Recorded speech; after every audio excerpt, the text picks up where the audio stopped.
अस्सलामुअलैकुम। एक नई सुबह के साथ माशाल्लाह माशाल्लाह मौसम में काफ़ी चेंजिंग आ गई है। मतलब वो ही हू करते हुए हम लोग नहीं उठते, अब नॉर्मली उठ जाते हैं। और टाइमिंग भी काफ़ी चेंज हो गई है, मतलब मज़े की हो गई है कि अब अगर 7:30 बजे 8 बजे के स्कूल है तो कोई मुझे इतना रोला नहीं है या इतना मसला नहीं है। माशाल्लाह माशाल्लाह चलें, जो चीज़ें होती हैं ना अल्लाह पाक ने अच्छाई के लिए की होती हैं। आगे रमज़ान भी है तो रमज़ान की वजह से भी ये शेड्यूल ठीक है। तो अभी मुझे इतना बुरा नहीं लग रहा जो शुरू में जब ये पेपर्स की वजह से हुआ तो अल्लाह उफ़ तौबा, मैंने कहा मैं किस मुसीबत में फंस गई हूँ और अब क्या होना है। और बच्चों ने ले दे के फरमाइश कर दी कि मम्मा हमें ना फिंगर चिप्स बना के देना, और जो कि मेरा बिल्कुल मूड नहीं था। एक तो आलू जो थे ना, आलू भी परफेक्ट गोल मटोल हों तो इसमें अच्छे लगते हैं, ये आड़ी टेढ़ी शक्लों के थे। लेकिन मैंने कहा चलो अब कुछ ना कुछ बच्चों को फिर यही होता है कि वो सुबह ही रौला डाल देंगे कि मतलब आपका सारा दिन बर्बाद करने के चक्कर में मैंने कहा चले मैं आज इनके लिए आलू की चिप्स बना देती हूँ। और यकीन करें कसमें मैं इसमें डाल तो देती हूँ, उसके बाद मैंने बड़ी कोशिश की कि ये हो क्यों नहीं रहा, और मैं सीरियसली मैं ख़ुद ही भूल जाती हूँ कि इसको थोड़ा सा मुझे ऊपर से और नीचे से कट लगाना था, क्योंकि उसका लेवल बराबर हो जाता है तो फिर ये होता है। और ये जो इलेक्ट्रॉनिक चीज़ें हैं ना, मेरा तो अक्सर ही कसमें ऐसा होता है कि मैं फिर कूट के चीज़ें कर रही होती हूँ पर वो उस वक्त कुछ भी नहीं होता। चलें, ये माशाल्लाह से मैंने चिप्स वगैरह बनाए। इसमें ये होता है कि एक ही फैमिली के सारे लगते हैं, वरना ये होता है कि अलग अलग शक्लों की तमाम चीज़ें निकले। तो इससे ये फ़ायदा है कि आपके तमाम जो जितने भी आप चिप्स वगैरह बनाते हैं ना, इस तरह से मैंने कट्स लगाए तो ये बहुत आसानी से हुए, मतलब मिनटों में हुए, जिसकी वजह से मैं इतनी परेशान हो रही थी ना, तो ये काम अच्छा हुआ। और सबसे बड़ी एक टेक्निक मैं आपसे बताती हूँ कि आलू आप पहले से वॉश कर लिया करें, और जब आपको स्पेशली चिप्स वगैरह बनाने तो आप उसको जब कटिंग करें तो उसको फिर वॉश ना करें, तो वो चिप्स जो होते हैं ना खिले खिले बनते, मतलब जानदार से बनते हैं, एक्टिव से बनते हैं। वरना वो होते हैं ना कि थोड़े से मतलब लेज़ी से नहीं होते, तो कड़क कड़क स्टाइल में बनेंगे। साथ ही चाय भी बन रही थी और बस सुबह बच्चों को मैं तैयार करने के लिए छोड़ के आई थी, और साथ ही मैंने कहा आज आलू की चिप्स बना देती हूँ और साथ में एक ना थोड़ा मीठे का टच दे देती हूँ। तो मैंने ब्रेड थी घर में, तो जो चीज़ें होती हैं फिर उसी में मैनेज आपको सुबह में करना पड़ता है। वरना तो यही होता है कि आप करना चाहें तो बहुत कुछ होता है, लेकिन सुबह टाइम भी बहुत कम होता है। तो फिर मैंने कहा इनके लिए मैं इसमें जैम वगैरह लगाकर इसके एक एक सैंडविच वो रख दूँगी, तो थोड़ा मीठे भी हो जाए। शायद मैं ख़ुद मीठे की इतनी दीवानी हूँ, तो मुझे शायद वो इस वजह से भी क्रेविंग होती है कि मीठा होना चाहिए।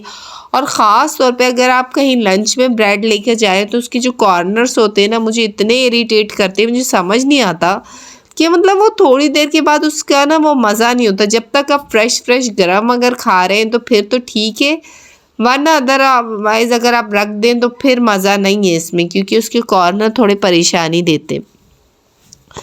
चलें, इसी तरह से आलू के चिप्स भी बन रहे थे और रमज़ान की भी तैयारियां चल रही हैं। घर में भी कुछ एक्टिविटीज़ हैं नई, जो कि बहुत जल्द मैं आपसे शेयरिंग करूंगी। मतलब हम लोग ना उन लोगों में से जिन्हें हर वक्त कुछ ना कुछ एक्साइटमेंट चाहिए ही चाहिए, और ख़ास तौर पे मैं, मतलब अगर मेरी ज़िंदगी में काफ़ी सारे मसले चल रहे होते हैं ना, मतलब मसलों से मुराद चीज़ें चल रही होती, तो कसमें मैं इतनी खुश रहती हूँ। मतलब मेरा जहन जो है ना इतना बिज़ी रहता है ना, तो मुझे लगता है अब ठीक है भाई, ये सारी चीज़ें चल रही हैं एक के बाद एक के बाद। और यकीन करें जब मेरे पास कोई काम ना हो ना तो मैं बीमार ही हो जाती हूँ, मुझे मज़ा नहीं आता। मुझे लगता है कोई मतलब कुछ एक्साइटमेंट होनी चाहिए, कुछ डिफरेंट होना चाहिए। और शायद हम सेजिटेरियस की तो ये एक हॉबी है कि उन्हें घूमना फिरना और नई नई मतलब शुगलात जो है ना उन्हें बड़े पसंद होते। तो शायद हमारा भी कसूर नहीं है, हमारे सितारों का बड़ा असर होता है। तो बस मैं और मेरे हस्बैंड दोनों ही एक स्टार के हैं, तो फिर वेल एंड गुड हो गया, सोने पे सुहागा। दोनों ने मूड स्विंग्स भी एक रखने, चीज़ें भी एक रखनी और घर का माहौल भी एक रखना है।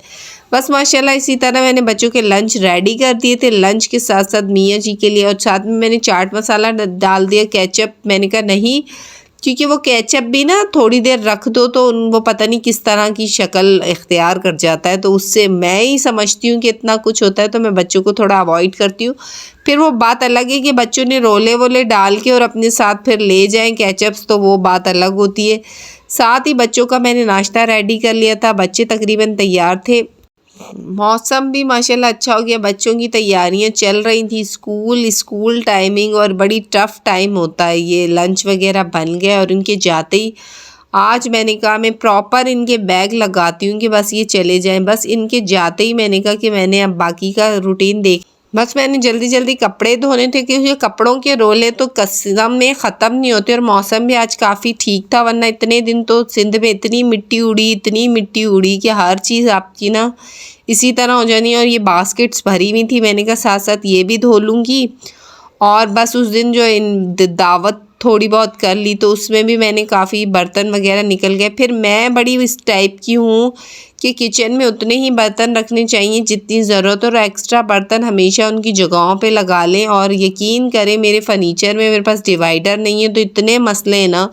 लेकिन मैंने इतनी मतलब सहूलतें करने के बाद भी मैं उस तरह से मुतमईन नहीं हूँ जिस तरह होना चाहिए। बस मैं जो भी बर्तन लाती हूँ ना उनके पैकेट्स वगैरह या उनके डब्बे में बिल्कुल वो नहीं करती, उनमें ही लगा कर ना फिर मैंने ऊपर शेल्फ बनवा लिए तो उस पर लगा लेती हूँ और वहाँ मैं बहुत आसानी से पहुँच जाती हूँ। बस इस तरह से मैंने करके ये तमाम चीज़ें जो है ना, बर्तन वगैरह सेव कर दिए, कुछ मतलब खीर सेट वगैरह ये चीज़ें निकाल लेती। अब ये होता है किचन में ऑलरेडी होता है, फिर ऊपर से और आप ले आए ना बर्तन तो ऐसे लगता है किचन तो पूरी जो है ना क्रॉकरी की दुकान बन गई है। तो मैं उन चीज़ों को भी थोड़ा सा वो रखते हुए ना चीज़ों को सेवली तमीज़ से रख दो, तो फिर नेक्स्ट टाइम जब निकालना हो ना तो फिर परेशानी नहीं होती। वरना आप एक चीज़ निकालें तो 4 चीज़ें ऑलरेडी, तो आपका पूरा किचन बिखर जाता है। तो इन चीज़ों को मैं थोड़ा वो रख के और इस तरह से इन चीज़ों को मैं सामने ही रखती हूँ कि कोई मेहमान आए कुछ चीज़ें तो मैं फटाफट उनको निकाल सकूँ और फिर फटाफट से यूज़ भी कर सकूँ। तो ये तो सारा रोला जो होता है ना, घरों के बड़ी औरतों के बड़े मसले होते हैं। अब ये कोई समझे ना समझे, लेकिन वो ही होता है ना कि ख़ास तौर पर बस दुआ करेंगे इंशाल्लाह। और ये बच्चों के कि मैं डिवाइडर का भी कुछ कर लूँ, पर मेरी मनपसंद मुझे नहीं मिल रहा जैसा मैं चाह रही हूँ जिस तरह का। और आज मैंने कहा बैग भी सारे वॉश वगैरह कर लूँ बच्चों के, क्योंकि डस्ट वगैरह इतनी 2-3 दिन उड़ी तो वो वैन में आना जाना बच्चों ने तो हालत ही बुरी कर दी थी बैगों की। और वो बैग्स जो होते हैं ना, मुझे लगता है कि बच्चों की जो सफाई होती है ना वो आपकी बहुत अहमियत रखती है हर चीज़ की। और साथ साथ मैंने ये कपड़ों वपड़ों को भी वॉश करती रही। ये सारे करने के बाद मैंने कहा कि आगे मैं चल के ना थोड़ा सा रिलैक्स हो जाऊंगी कि मतलब 2-4 दिन वीक जो वीकेंड शुरू होता है तो उसमें आप रिलैक्स रहते हैं। ये बैग था ये वॉश नहीं किया था, बाकी तमाम शादियों से आई थी वो वॉश कर दी, इससे भी मैंने वॉश किया। साथ ही इसका बैग मैंने किया, तो मैंने कहा साथ साथ चलो बच्चों की ड्रेस वगैरह मैं प्रेस कर देती हूँ। यकीन करें ना ये बड़े मुश्किल मरहले होते हैं और मेरी स्त्री ने तो समझे मुझे जवाब ही दे दिया है। और मैं आई, मैंने इसे अभी पैसे दे के बनवाया। अब तो कहते हैं ना कि चीज़ों में भी वो जान नहीं, और इसकी ये चीज़ बिल्कुल हाथ में आ गई, मतलब अब ये बिल्कुल डेड हो गई है और अब मुझे इस कप पे भी पैसा लगा के इसे लेना पड़ेगा। यकीन करें पहले हमारी माएँ या दादियाँ कहती थी कि 20 साल हमारी चीज़ चली, 10 साल चली, पता नहीं वो कौन से लोग थे, कौन सी चीज़ें थी। अब तो यकीन करें चीज़ों को आप कुछ भी करें ना, चीज़ों ने चलना ही नहीं होता। मतलब उसकी कितनी भी आप कोशिश करें ना तो आपकी चीज़ कम से कम 5 साल भी चल जाए ना तो बड़ी बात होती है। अब इसमें ये हमारा कसूर नहीं है, अब चीज़ों का ही कसूर है। सारे कसूर हम पे ही डाल दिए जाते हैं कि भाई तुम लोग ही एक्स्ट्रा चलाते हो। चलें, साथ ही आज मैंने कहा कि मैं मैक्रोनी ट्राई करती हूँ। शाम भी थी, आज मियाँ जी की कहीं इनविटेशन थी, तो ये बारबेक्यू मैक्रोनी जो है ना बहुत मज़े की बनती है। इसकी थोड़ी सी आसान सी रेसिपी है और बिल्कुल डिफरेंट सी है। मीन्स कि आपने ज़्यादा इसमें मतलब वो नहीं करना कि बहुत सारे मसाले या स्पाइसेस उसमें डलते हैं, इसमें नहीं। पानी मैंने बॉयल होने रख दिया, सिलेंडर भी एंड था, छोटा सिलेंडर रखना पड़ा। और ये सारी औरतें जानती हैं जिनके साथ ये मसले होते हैं ना, तो ये हमारे साथ भी होते हैं भाई। हम भी जब कुछ पकाने खड़े होते हैं तो ये हमारे साथ भी रोल है। ख़ास तौर पे उस दिन तो होंगे जिस दिन आपने कोई अच्छा सा शेड्यूल रखा हो। और एक कहते हैं ना कि मौत और गैस का कोई टाइम मुकर्रर नहीं है, इसने किसी भी टाइम ख़त्म हो जाना है। और आपके सर पे अगर 4 मेहमान भी बैठे हो ना तो आपको पता चल जाना है। फिर मैं ये करती हूँ कि मैंने थोड़ा ये करके एक सेवली छोटा सिलेंडर रखा हुआ है कि फिर वो कहीं भी चला जाए ना, तो इसमें मैंने पानी के साथ ही जो है ना मैक्रोनी को अलग से निकाल दिया। इसमें मैंने थोड़ा पानी रखा है, जो उसका पानी था मैंने नॉर्मल पानी रखा था जिसमें ये बॉयल हो जाए। इसमें मैंने छोटी छोटी चिकन के पीसीस थे वो डाल दिए और उसमें मैंने नमक और ऑयल डाल के उसे बॉयल कर दिया था। अच्छे से वो गल चुकी थी। साथ ही मैं भून रही हूँ इसको। ये बहुत मज़े के बनते हैं, यकीन करें। और इसमें मैंने थोड़ा सा गार्लिक पाउडर डाला है और इसको इस तरह से मैं भून लूँगी। अब इसमें मैंने कोई वेजिटेबल नहीं डालनी, कोई चीज़ें नहीं डालनी, और इसका अपना ही मसाला जो होता है इस पैकेट के साथ ही होता है, मैंने वो ऐड कर दिया। अब ये आपके मूड के ऊपर है कि आप कितना स्पाइसी खा रहे हैं। मेरा तो मूड था थोड़ा स्पाइसी खाने का, तो मैंने थोड़ा ज़्यादा डाल दिया।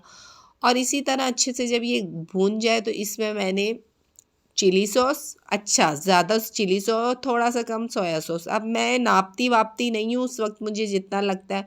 और साथ में मैंने इसमें जो पानी के साथ मैक्रोनी थी, थोड़ा सा इसमें पानी था, ज़्यादा नहीं, वो मैंने डाल दिया। और इसको अच्छे से मैं भून लूँगी ना। भूनने के बाद ये इतने मज़े का इसका टेस्ट आता है ना, बड़ा स्पाइसी सा, और बड़ा मतलब जैसे आप कहते हैं ना कि सूप स्टाइल में इसका बनता है। और इसमें मैंने ये थोड़ा सा कुटा हुआ गरम मसाला है वो मैंने ऐड कर लिया। और ये इसी तरह मैं इसको थोड़ी देर तक ना घुमा फिरा के इसको दम पर रखूँगी, ताकि इसकी जो है ना चिकन वगैरह भी अच्छे से जो है ना वो हो जाए। थोड़ी देर में इसको दम लगाऊंगी। दम लगाने जब मैंने इसको दम लगाया तो तकरीबन इसका जो पानी था वो भी काफ़ी ड्राई हो गया। इसमें मैंने मायोनीज़ डाली, अच्छी खासी मायोनीज़ डाली। इसमें मैं केचप ऐड नहीं करूँगी, अगर जिसका मूड हो तो वो कर ले, क्योंकि ये इसी तरह ही होता है थोड़ा। तो ये बड़े मज़े की इस तरह मैंने कर ली। और मैं इतनी मुझे भूख लगी थी कसम, मैंने कहा सबसे पहले तो आज मैंने ट्राई करनी है, और ये मेरी फेवरेट भी है। तो मैं तो भाई यहीं खड़ी हो गई और मैंने ट्राई की। ये बहुत मज़े की बनी थी, मतलब बहुत ही मज़े की बनी थी। साथ ही हमने कहा कि आज हमने ना थोड़ा सा बच्चों को मैं पढ़ा चुकी थी, आज हमने हॉरर मूवी लगा ली। हमने कहा चले आज कुछ तो नया होना चाहिए। तो बच्चों के साथ हॉरर मूवी, इतना मज़ा है कसमें। मुझे टीवी देखने से ज़्यादा इन्हें देख देख के मज़ा आ रहा था, ये इस तरह से। और फिर सालार के मम्मा अपना कुछ बना के ले आए, कोई चिप्स ले आए, कोई चीज़ें ले आए। मैंने कहा भाई मूवी तो देखने दो, मूवी की क्या हालात है। सीरियस माने ये बड़े मज़े का था। मेरे चैनल पे नए आए तो लाइक एंड सब्सक्राइब कर दीजिए। बस में बड़ा शौक हो रहा है कि मेरे 1000 सब्सक्राइबर पूरे हो जाएं, तो बस थोड़ी सी मेरे साथ हेल्प करा दें। और नई लेटेस्ट वीडियोस का वेट करें, इंशाल्लाह आपसे अप टू डेट होते रहेंगे। दुआओं में याद किया करें। रमज़ान की तैयारियां चल रही हैं। अल्लाह पाक ये देखिए हमारे बच्चों की ये हालत है। हॉरर मूवी ने नहीं डराया जितना इन्होंने मुझे डराया। मीन्स इनके फेस एक्सप्रेशन देख देख के ना मैं कसमें हंस हंस के पागल हो गई। तो मैंने कहा अब तो बच्चों जब जब तुम मेरे साथ मस्तियाँ करोगे ना, तो मैं उसी दिन ये हॉरर मूवी लगा कर ना ये सब करना है। अल्लाह